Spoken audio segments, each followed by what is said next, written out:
வாயுக்களுக்கு லட்சிய வாயுக்களுக்கு பயன்படுத்தக்கூடிய வாயு விதிகள் சரிதானே.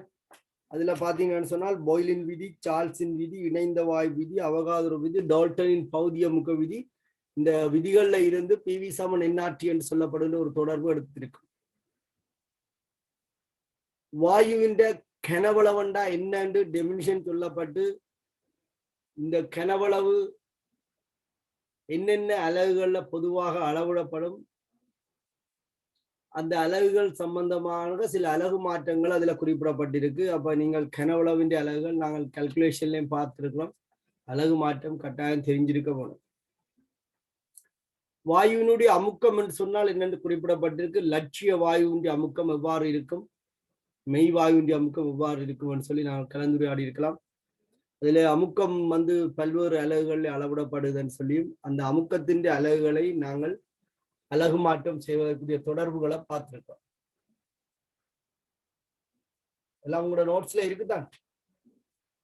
அமுக்கத்தை பாதிக்கின்ற காரணிகள் மிக முக்கியமான விஷயம். ஒவ்வொரு விதியிலையும் இந்த விஷயத்தை நாங்கள் மென்ஷன் பண்ணிதான் பண்பறு ரீதியான விளக்கம் சொல்லிக் கொண்டு போயிருப்போம்.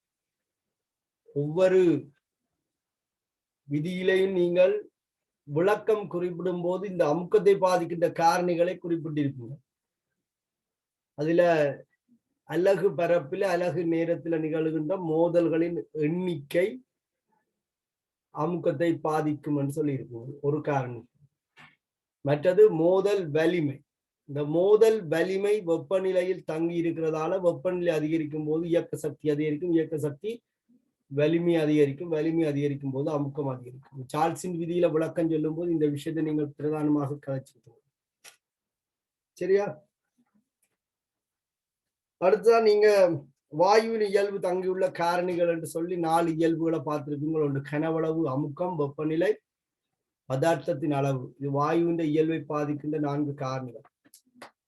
இந்த 4 இயல்பும் மாறலைன்னு சொன்னால் மாறிலியாக இருக்கும். இந்த R PV/NT. குறித்த வெப்பநிலை, குறித்த அமுக்கம், குறித்த கனவளவு ஒரு மோல். வாயுக்கு R ஒரு மாறிலியாக இருக்கு. அங்க நீங்க பாய்லின் விதியை பற்றி படிச்சிருக்கீங்கள். பாய்லின் விதியில அமுக்கத்துக்கும் கனவளவுக்கும் இடையில தொடர்பு சொல்லப்பட்டிருக்கு. திணிவும் வெப்பநிலையும் மாறாத சந்தர்ப்பத்தில அமுக்கம் கனவளவுக்கு நேர்மாறு விகித சமனாக இருக்கும்.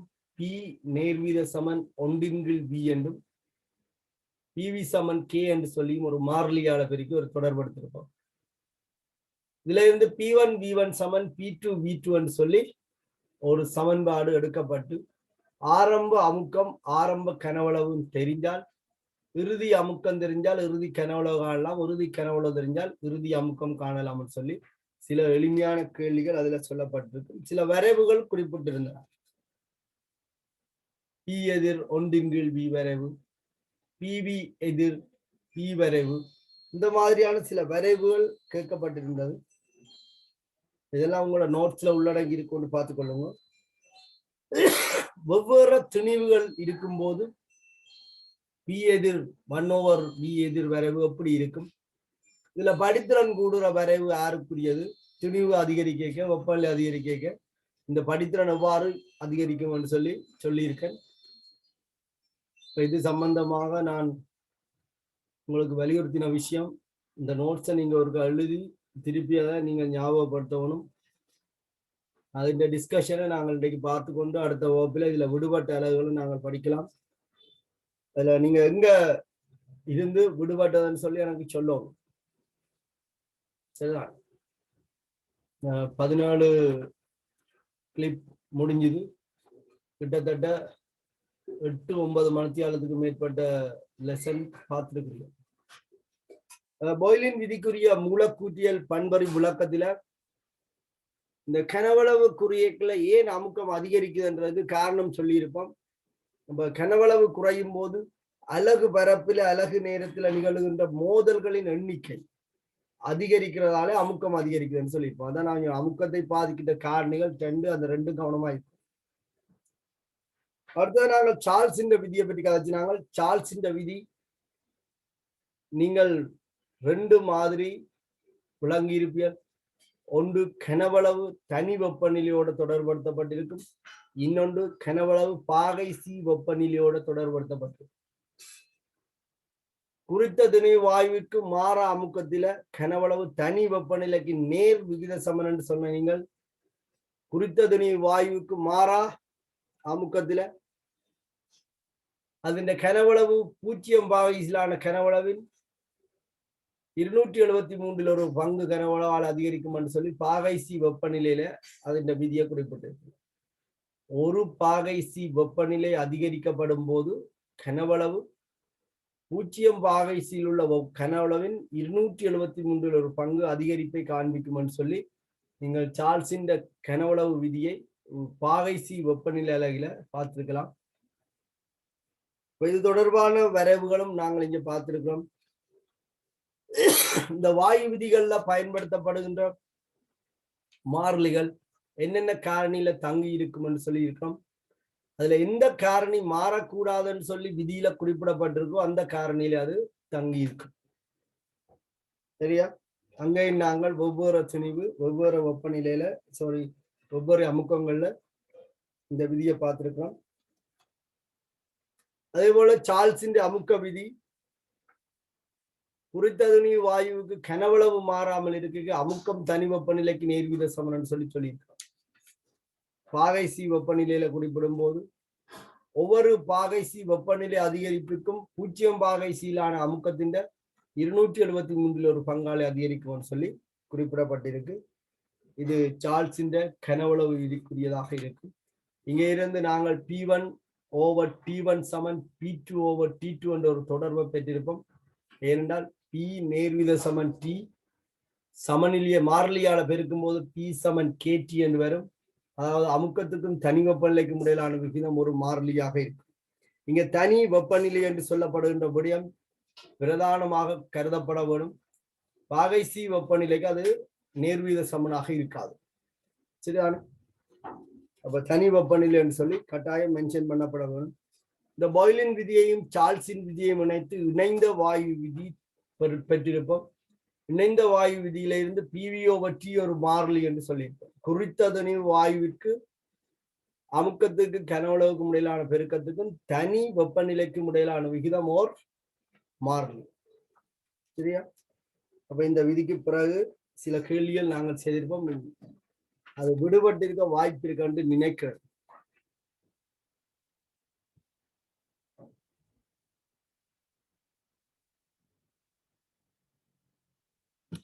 அபினியா இதுவரைக்கும் எழுதியாச்சு?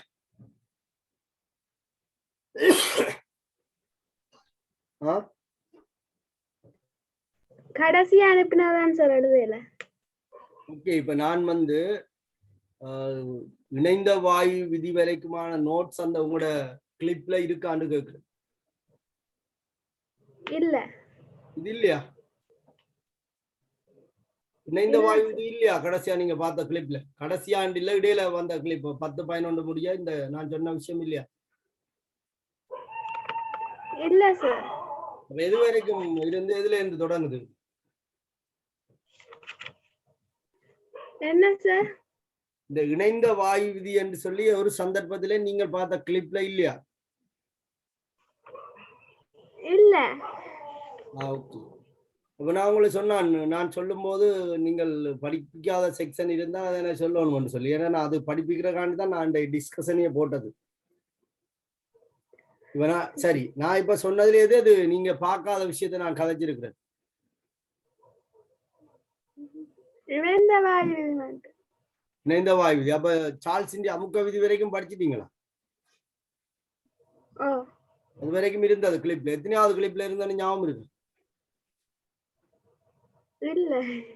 ஓகே, சரி, ஓகே, தேங்க்யூ. தமிழ் சரி.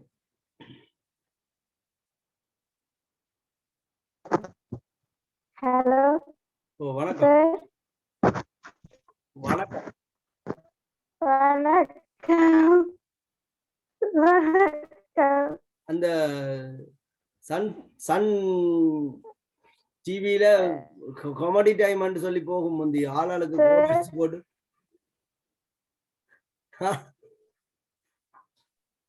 ஓகே. சரி, இப்ப நான் என்ன கேக்குறேன்டா, இணைந்த வாயு விதியில இருந்து நான் படிப்பிக்க வேணும். அப்படியா? அபிநயா சொல்றா இணைந்த வாயு விதி என்ற கிளிப்ல இல்லையென்று சொல்லு. Yes. உண்மையா?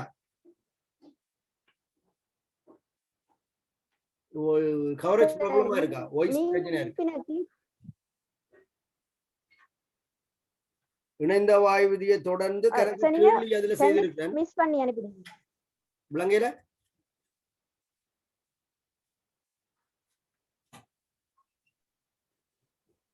என்ன? 2 கிளிப் எங்களுக்கு அனுப்பு. ஒரு 2 கிளிப் அனுப்பப்படையில. நான் நினைக்கிறேன் அது 11, 12, 13க்குள்ள ஏதோ 2 கிளிப் மிஸ் பண்ணப்பட்டது. அதுக்கு முதலும் அந்த ஓர்டர்ல சின்ன சிக்கல் இருக்கு. நான் வாயு விதிகள் எது நான் நினைக்கிறேன் சார்ல்ஸின் விதிக்கு பிறகு கொஞ்சம் கேள்வி செய்யணும். அந்த கேள்வி செய்யப்படையில அதுல ஒரு நிறைய கேள்வி போட்டிருந்தோம். அந்த கேள்விகள் வந்து 14, 15 மிஸ் பண்ணோம். 14, 15 மிஸ் பண்ண. அதுக்குள்ள இணைந்த வாயு விதி. அதுக்கு பிறகு நாங்க கணக்கு விஷயம் படிச்சிருக்கோம் இல்ல. நீங்க முதல் எழுதி கொண்டு போகும்போது உங்களோட நோட்ஸ்ல நான் கேட்கிற விஷயம் என்னென்றால், பாய்லின் விதி, சார்ல்ஸின் விதி என்று படிக்கிறீங்கள் தானே. இந்த சார்ல்ஸின் விதி முடிய உங்களோட கொப்பியில என்ன இருக்கு? சார்ல்ஸின் விதிக்கு அடுத்துதான் உங்களோட நோட்ஸ் என்ன வருது?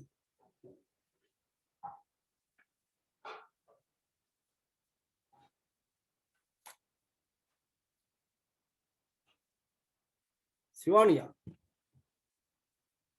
சார்ல்ஸின் விதிக்கு அடுத்து நீங்க உங்களோட கொப்பியில என்ன நோட்ஸ் எழுதி வச்சுக்கீங்க? கேள்வி செய்திருக்கேன் சார். கேள்வி அதுல செய்திருக்கிறேன். இல்ல நான் பிளேலிஸ்ட்ல பார்த்து ஆர்டர்ல எடுத்தபடியா கேள்வி செய்திருக்கேன். ஓ, கேள்வி. அப்ப இணைந்த வாயு விதி எல்லாம் உங்களுக்கு விடுபட்டு இருக்கு இல்ல? நீங்க ஆனா கேள்வி எல்லாம் நீங்க சொல்லி இருக்கிறீங்க அந்த இணைந்த வாயு விதி படி அப்படின்னு.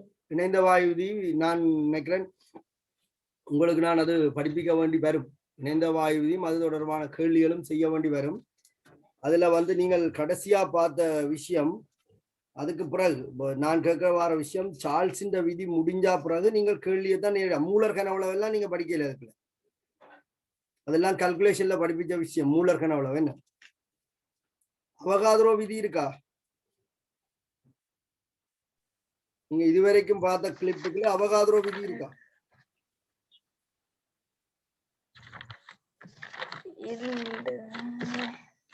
அவகாத்ரோ விதி பிவி சமன் எண்ணாட்டிய நிறுவி எடுக்கிறது, லட்சிய வாயு சமன்பாட்டில இருந்து வாயு விதிகளை எடுக்கிறது இருக்கு. அவகாத்ரோ விதி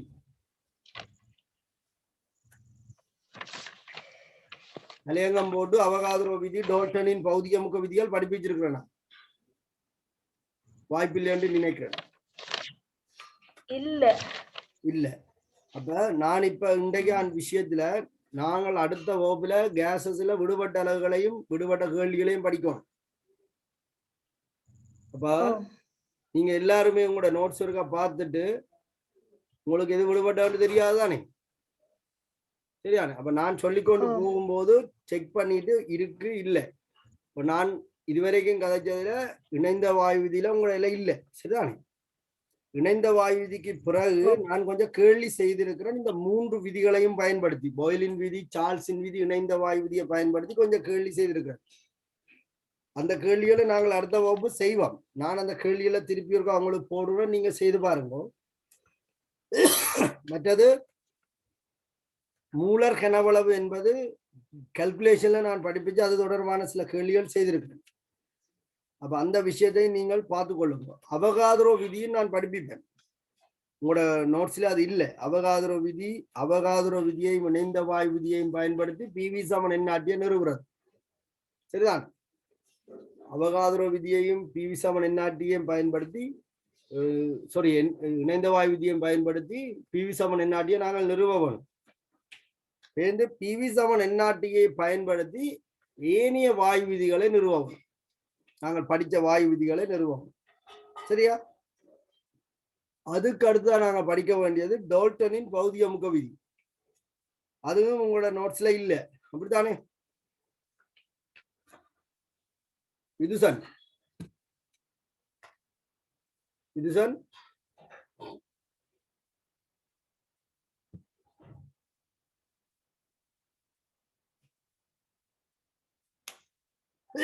எங்க விதுசன் மேடா தனுசியன்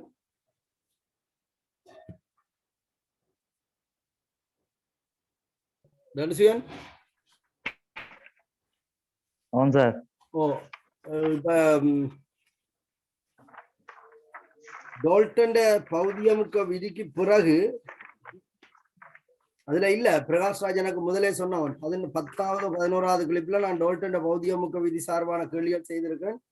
ஆனா அதுல இது இல்ல, இந்த விஷயம் குறிப்பிடப்பட்ட விஷயம் இல்ல, அப்படித்தானே? டோல்டன் பௌதியமுக்க விதி நான் படிப்பிக்கல நோட்ஸ்ல. இல்ல ஓ நீங்கள் இல்ல. அப்ப நான் டோல்டன் பௌதியமுக்க விதியும் படிப்பிக்கணும். டோல்டன் பௌதியமுக்க விதியை பயன்படுத்தி பல கேள்விகள் செய்யணும். சரி, ஓகே. ஆக்சிஜன் மூலர் கனவுளவு துணிகிறது சம்பந்தமா கிளிப்ல இருக்கா? ஆக்சிஜனின் மூலர் கனவுளவு துணிகிறது விளங்கையில எத்தனை வரைக்கும் பாக்கல? ஒன்றுமே பாக்கலையா? கடைசி 2-3 வாரம் 14 15 நான் போடையிலன்னு சொன்னவங்க. அப்ப 13 வரைக்கும் பாத்துருக்கீங்களானே?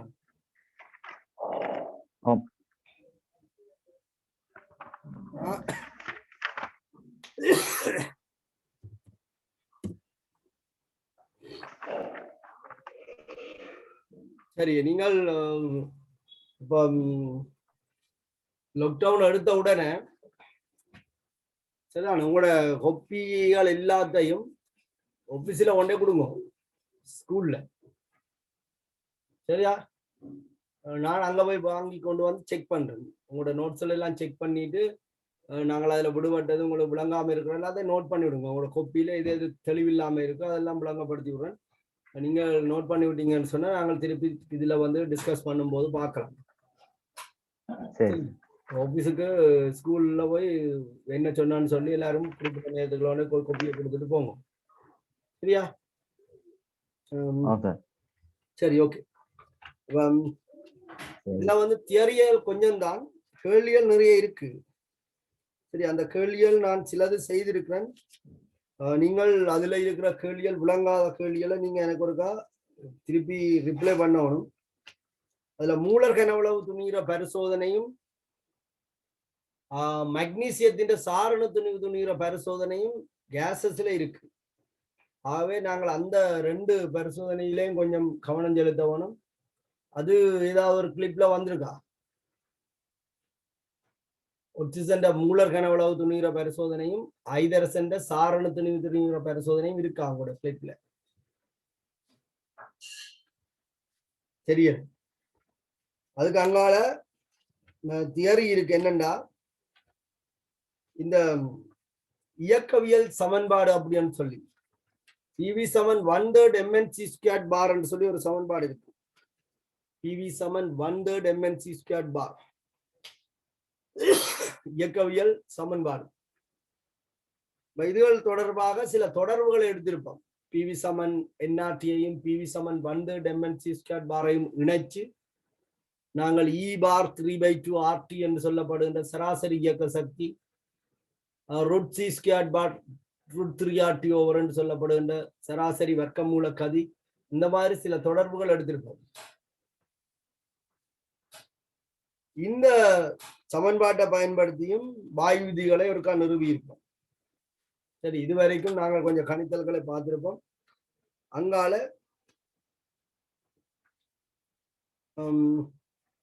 மெய்வாயுக்கள் சம்பந்தமாக சில நேரத்தில் கதைக்கப்பட்டிருக்கும். லட்சிய வாயுக்களுக்கும் மெய் வாயுக்களுக்கு உள்ள வேறுபாடு, லட்சிய வாயுக்களுக்கு வந்தர்வாலின் சமன்பாடு. சரி, உங்களோட கிளிப்ல அங்கால பின்னுக்கு இருக்கிற செக்ஷன் இருக்கும், வந்தர்வாலின் சமன்பாடுகள் எல்லாம் இருக்கும். இப்ப அடுத்த வகுப்பு நாங்கள் இணைந்த வாயு விதியும் இணைந்த வாயு விதி தொடர்பான அந்த கேள்விகளையும் ஒருக்கா பார்ப்போம். நீங்கள் அந்த கேள்விகளை நான் போட்டு விடுறேன், உங்களுக்கு போட்டோ பைவர்ல போட்டு விடுறேன், கேள்விகளை செய்து பாருங்க. அதுல நான் விடுபட்ட சில இது இப்ப நான் கதைச்சிருக்கேன் தானே என்னென்னு சொல்லி நீங்க எனக்கு ஒருக்கா மெசேஜ் பண்ணினீங்கன்னு சொன்னால் நான் அவ்வளவு விஷயத்தையும் திருப்பி இருக்கா உங்களுக்கு படிப்பிச்சு டிஸ்கஸ் பண்ணுவேன். அதுக்கு பிறகு கேசஸின் உண்மையான சரியான ஒரு எக்ஸாம் பேப்பரை நாங்கள் செய்யலாம். சரி, அப்போ உங்களோட எக்ஸாம் பேப்பரை இருக்க பாருங்க. நான் இந்த விஷயங்களை கேட்கறதுக்காக தான் எக்ஸாம் பேப்பர்ல கொஞ்சம் கேள்வி போட்டிருந்தேன். சரியா?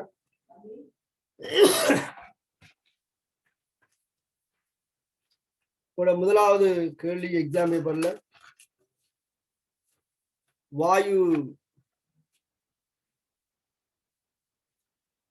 இயல்புகளை பாதிக்கின்ற காரணிகள் அப்படின்னு சொல்லி சில நேரத்துல கேட்கப்பட்டிருக்கலாம். வாயுக்களுடைய இயல்பை பாதிக்கின்ற காரணிகள் சொல்லி வாயுக்களுடைய இயல்பை பாதிக்கின்ற காரணிகள் ஏற்கனவே நான் நோட்ஸ்ல குறிப்பிட்டிருக்கிறேன். அது நீங்கள் எழுதியிருப்பீங்க. சரி,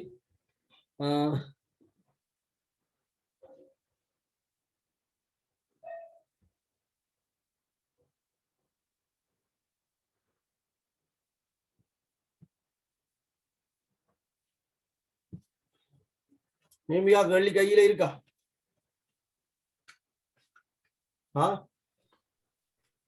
சார் கேள்வி கையில இருக்கா? அன்றைக்கு நான் வச்ச கேள்வி இல்ல சார், கேள்வி இல்ல. அப்ப ஆன்சர் தான் அன்றைக்கு எழுதி அனுப்பின ஆன்சர் தான். ஆன்சர் இருக்கு. என்ன கேள்விக்கு ஆன்சர் என்னன்னு தெரியாம எழுதி வச்சீங்களே. இல்ல, போன்ல இருக்கு சார். போன்ல கிடக்கு. முதலாவது கேள்வி என்னன்னு ஞாபகம் இருக்கும்? என்னட்ட கேள்வி இல்லை. இப்ப நீங்க சொன்னீங்க வாயுவின் இயல்பை பாதிக்கின்ற காரணிகள். அது சும்மா ஒரு ஞாபகத்துல சொன்ன அதுவா கேள்வி. சரி, விட என்ன எழுதி? முதலாவதுக்கு என்ன விட எழுதி இருக்கு? முதலாவது கேள்விக்கு என்ன விட எழுதி இருக்கு?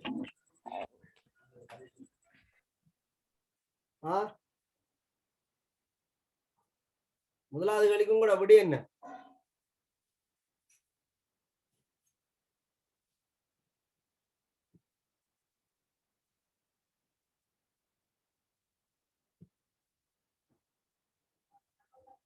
Okay, permission.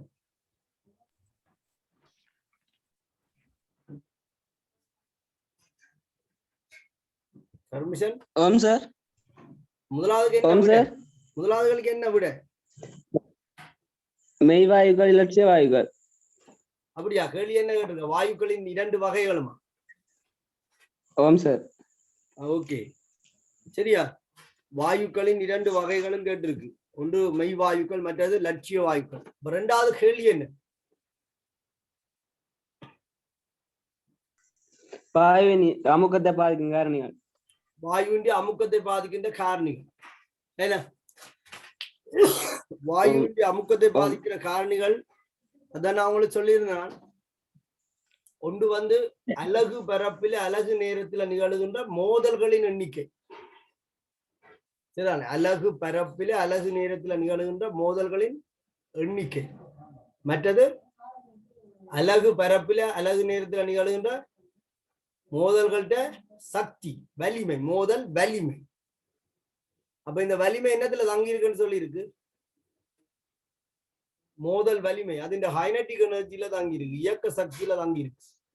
அப்ப இந்த இயக்க சக்தி வெப்பநிலையில தங்கி இருக்கு. சார்ல்ஸின் விதியில வெப்பநிலை மாறுறதாலையும் அமுக்கம் மாறுறதுக்கு இது ஒரு காரணம். அப்ப மூன்றாவது கேள்வி என்ன? ஆனா வாயுவின் இயல்பை பாதிக்கிற காரணிகள். வாயுவின் இயல்பை பாதிக்கின்ற காரணிகள். அதான் நான் உங்களுக்கு ஏற்கனவே சொன்னான். பிவி சமன் என்ஆர்டியில இருக்கிற காரணிகள் வாயுவின் இயல்பை பாதிக்கும். அதுல 4 காரணி குறிப்பிடப்பட்டிருக்கு. ஒரு மாறிலி, அமுக்கம், கனவளவு, பதார்த்தத்தின் அளவு, வெப்பநிலை. அது தனி வெப்பநிலை என்று சொல்லணும் அவசியம் இல்லை. வாயுவின் இயல்பை பாதிக்கிற காரணிகள் என்றால் அமுக்கம், வெப்பநிலை என்று சொல்லலாம். வெப்பநிலை மாறினால் வாயுவின் இயல்பு மாறும். விதிகளோட தொடர்பு படுத்தும் போது தனி வெப்பநிலை என்று குறிப்பிடப்பட வேணும். பாயிலின் விதி, சார்ல்ஸின் விதி, மற்றது இணைந்த வாயு விதிகள்ல நீங்கள் தனி வெப்பநிலை மென்ஷன் பண்ணப்பட வேணும். சரி, 4வது கேள்வி. வாயு விதிகள் 4 குறிப்பிடுக. வாயு விதிகள் 4 குறிப்பிட சொல்லி கேட்கப்பட்டிருக்கு. நான் ஒன்னும் கஷ்டப்படுத்த கேள்வி கேட்கலையா? என்ன கேள்வி ஆமாம் சார், ஆமாம் எடுத்து தெரியணும்ன்றதுக்காண்டி தான் எழுதியிருந்தான். வாயு விதிகள் 4. அப்ப உங்களுக்கு தெரியும் பாய்லின் விதி, சார்ல்ஸின் விதி, அவகாத்ரோ விதி, இணைந்த வாயு விதி அல்லது டால்டன் பௌதிக முக்க விதி. வந்து இங்க இப்படியே ஏதாவது ஒரு விதியை எழுதிக் கொள்ளலாம். சரி, அப்ப 5வது பாய்லின் விதியை முழுமையாக எழுதுக. பாய்லின் விதியை முழுமையாக எழுத சொல்லுங்க. அவன் பாய்லின் விதி என்னன்னு சொல்லி. குறித்த திணிவு வாயுக்கு வெப்பநிலை மாறாது உள்ள போது வாயுவில் ஏற்படுத்தப்படும் அமுக்கம் கனவளவுக்கு நேர்மாறு விகித சமன். வாயுவின் அமுக்கம் கனவளவுக்கு நேர்மாறு விகித சமன். சரியா? ஓகே, மற்றாங்களும் உங்களை விடையை செக் பண்ணி கொள்ளுங்க. 6வது கேள்வி. பாய்லின் விதியில் பயன்படுத்தப்படுகின்ற மாறிலி தங்கியுள்ள காரணிகளை குறிப்பிடுக. அவன் இன்னொரு ஆளை கேட்டு பார்ப்போம். நிவேதன்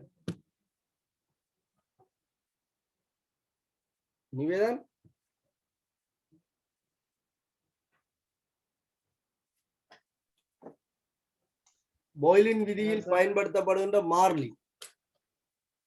சரியா? பாய்லின் விதி P நேர்விகித சமன் 1/V.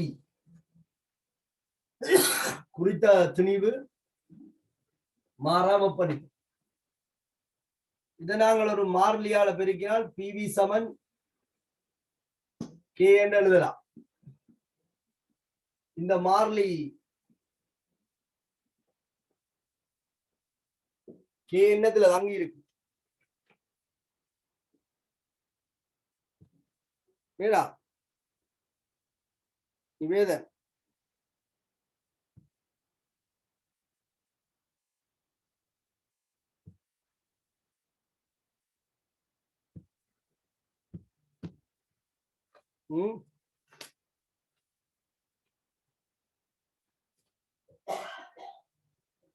ஜிவானியாவுக்கு இந்த மாறிலி என்னத்துல தங்கி இருக்கு? அமுக்கத்திலையும் கனவளவுலையும். அமுக்கத்திலையும் கனவளவுல மாறிலி தங்கி இருக்குமா? நல்லா இருக்கு விட. இல்ல, வாயுவின் திணிவன் தனி வெப்பநிலை அவசியம் இல்லை. ஏன் சொல்லுங்க? வெப்பநிலை மாறலண்டா எந்த ஒரு அளவுக்கு முறையிலே மாறாதானே. பாகை சீல மாறாண்டா கேள்வியிலே மாறா. அப்ப மாறிலியாக நீங்க மாறக்கூடாதுன்னு சொல்லி யார குறிப்பிட்டீங்களோ அதுலதான் தங்கி இருக்கும். இங்க அமுக்கவும் மாறும், கனவுளவும் மாறும். இது ரெண்டும் மாறினாலும் கே மாறா. அதெல்லாம் PV சமன் K என்று சொல்றோம். என்ன பிரகாஷ்ராஜ்? இதுல வந்து திணிவும் வெப்பநிலையும் என்று குறிப்பிட்டால் போதுமானது. கட்டாயம் தனி வெப்பநிலை தான் மாறாம இருக்கணும் அவசியம் இல்லை. வெப்பநிலை மாறல் என்றால் தனி வெப்பநிலையும் மாறாதுதான். ஆனா விதியோட தொடர்படுத்த கட்டாயம் தனி வெப்பநிலை என்று சொல்லப்பட வேணும். பாகை சீல சொல்லும் போது வேறொரு மாதிரி இருக்கும். அப்ப பிரகாஷ்ராஜ் அடுத்த கேள்வி என்ன வந்திருந்து நான் எக்ஸாம்ல 7வது கேள்வி என்ன? மாறா வெப்பநிலை குறித்த வாயுக்கு P 1/V வரைக. விலங்கையில மாறா வெப்பநிலையில் குறித்த திணிவு வாயுவுக்கு P 1/V வரவே வரைய சொல்லி கேட்டிருக்கு. சரியா? ஓகே, உங்களுடைய ஆன்சர் கொடுக்க பாருங்க. உங்களுக்கு தெரியும் பாய்லின் விதிப்படி P சமன் K × 1/V. இப்ப நாங்கள் அமுக்கத்துக்கும் 1/V வரைய போறோம். அப்ப அமுக்கம் YH-லையும் 1/V XH-லையும் இருக்க போகுது. இதுல K ஒரு மாறிலி என்ன? அப்ப Y சமன் MX. Y சமன் MX என்பது உற்பத்தி கூடாக செல்லும். இங்க K ஒரு மாறிலியாக இருக்கிறதால உற்பத்தி கூடாக செல்ற நேர்கூடாக இருக்கும். K ஒரு மாறிலி என்பதால உற்பத்தி கூடாக செல்ற நேர்கோடு. அப்ப நீங்க அமுக்கத்துக்கும் 1/V வரைஞ்சால் இது உற்பத்தி கூடாக செல்ற நேர்கோடாக இருக்கும். இதுல 2 புள்ளியை நீங்க கருதினீங்கன்னு சொன்னால் இதுல ஆரம்ப அமுக்கம், இது ஆரம்ப கனவளவு. இப்ப நாங்க கனவளவு மாறுது. சரியா? V2 இது அமுக்கம் V2. கனவளவு அதிகரிக்க அமுக்கம் என்ன செய்யுது? கனவளவின் நிகர் மாறு அதிகரிக்க அமுக்கம் அதிகரிக்கு. சரி, அடுத்த கேள்வி என்ன சொல்லியிருக்கு? மேடா என்ன கேக்குறீங்க? உன்னதான் கேக்குறேன், சொல்லு. பின்வரும் 2 வரைவுகளை ஒரே அச்சில் வரைக. பின்வரும் 2 வரைவுகளை ஒரே அச்சில் வரைய சொல்லி இருக்கு. அவருக்கு கவனிப்போமா? சரி, என்னென்ன வரைவு? அது பி எதிர் 1/v வரைவையும். பி எதிர் 1/v வரைவு. இப்ப திணிவு என்ன சொல்லியிருக்கேன்? திணிவு 1க்கும் வெப்பநிலை W1 T வெப்பநிலை. அப்படியா? ஆ, சரி, ஒரு வரைவு. மற்ற வரைவு என்ன? பி எதிர் 1/v வரைவு. அதுவும் பி எதிர் 1/v வரைவு. டேய், W2க்கும் T1க்கும். T1. Okay, good. இதுல யார் பெருசு? 2 யார் பெருசு? V1 பெருசு, V2. டேய், W1 V2 தான் பெருசு. W2. W2 ஏன் அது V ன்னு சொல்றாய்? திணிவுதானே? வெயிட்டோ மாசோ ஏதோ என்ன? ஓகே, அப்ப எப்ப பாருங்க, முதல் இந்த வரைவு வரைவோம். இது ஒரு வரைவு, இது இன்னொரு வரைவு. 2 வரைவு வரைக்கும் கவனிச்சுக்கொள். V சமன் K 1/V தான். திணிவு மாறையில வெப்பநிலையும் மாறையில, ஆகவே உற்பத்தி கூடாச்சல்ற நேர்கோடு தான் வரப்போகுது. சரியா? உற்பத்தி கூடாச்சல்ற நேர்கோடு தான் வரும். சரியா? அப்ப Vக்கும் 1/Vக்கும் வரைவு வரைஞ்சால் இது உற்பத்தி கூடாச்சல்ற நேர்கோடு தான். அதுல எந்த மாற்றமும் இல்லை. 2வது வரைவும் உற்பத்தி கூடாச்சல்ற நேர்கோடு தானே. அங்கேயும் திணிவு மாறையில வெப்பநிலை மாறையில உற்பத்தி கூடாச்சல்ற நேர்கோடு தான். சரி, அப்ப P எதிர் 1/V வரைவு. இப்ப இந்த 2 வரைவையும் ஒரே அச்சில குறிக்கும் போது படித்திறன் யாருக்கு கூட என்ற ஒரு பிரச்சனை வரப்போகுது. இப்ப இந்த கட்டாவும் உடனே ஜாயின் பண்ணுங்க. இப்ப இந்த வரைவுல திணிவு W1, இந்த வரைவுல திணிவு W2. அப்ப 2 சந்தர்ப்பத்திலையும் பயன்படுத்தப்படுகின்ற மாறிலிகள் சமநிலை. அதான் இங்க பிரச்சனை. K1ம் K2ம் சமநிலை. சிவானியா, திணிவுல பாய்லின் விதியில பயன்படுத்தப்படுகின்ற மாறிலி தங்கி இருக்கு. அப்ப திணிவு W1 W2 திணிவு மாறுது. ஆகவே K